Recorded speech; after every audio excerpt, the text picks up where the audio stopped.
حضور ہر وقت بندہ ذکر الہی میں کیسے گزار سکتا ہے اپنا وقت؟ اس میں ایسا ہے کہ جیسے کہ جو بھی کام شریعت کے مطابق کرے آدمی، جیسے ذکر صرف یہ کہ اللہ اللہ یہی ذکر نہیں ہے. ذکر کی 3 اقسام ہے نا.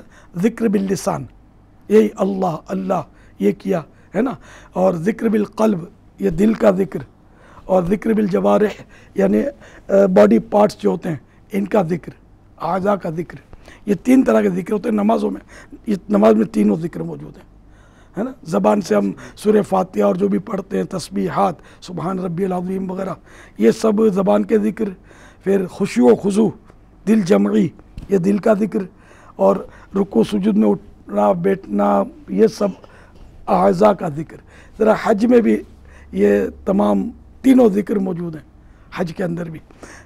تو اس طرح مطلب یہ کہ اچھا پھر ذکر کی خالی یہ کہ اللہ کا نام لینا اللہ اللہ کرنا یہ ذکر تو ہے، لیکن یہی ذکر نہیں ہے.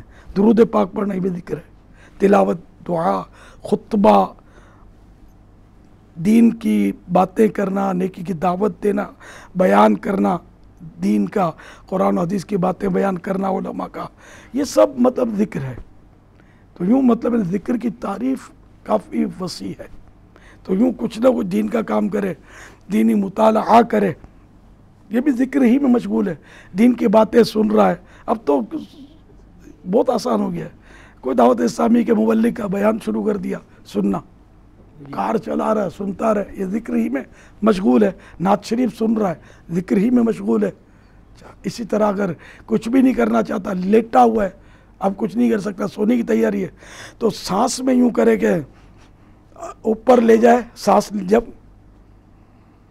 اللہ اور نیچے لائے تو ناف کی طرف اس کی ضرب کرے یا دل پر ضرب کرے دماغ کی طرف لے جائے اللہ ناف یا دل پر اس کی ضرب کرے. تو یہ ایک دم سے نہیں آئے گا. اس کی اگر کوئی عادت بنائے گا نا بار بار کر رہی ہے تو یہ مطلب انشاءاللہ نیند کی حالت میں ہوتا رہے گا. اور نیند کی حالت کو بھی ثواب میں گزارنے کا طریقہ حضرت مجدد الفسانی رحمۃ اللہ علیہ جو ماشاءاللہ نقش بندیوں کے بہت بڑے پیشوا اور ہم سب کے سر کے تاج اور زبردست اللہ کے نیک بندے اور ولی اللہ ہیں بلکہ بہت سارے ولیوں کے سردار ہیں. یہ انہوں نے ایک مکتوب ان کے مکتوبات مشہور ہیں. تو مکتوب مانے لیٹر کسی کو لیٹر میں اس طرح کی ہدایت آپ نے جاری کی تھی کہ جب سونے لگو تو آپ کا سونا بھی فضول نہیں ہونا چاہیے وہ بھی عبادت میں گزرنا چاہیے. تو یہ نیت کر لو کہ میں اس لیے سو رہا ہوں تاکہ میں اللہ کی عبادت پر طاقت حاصل کر سکوں قوت حاصل کر سکوں.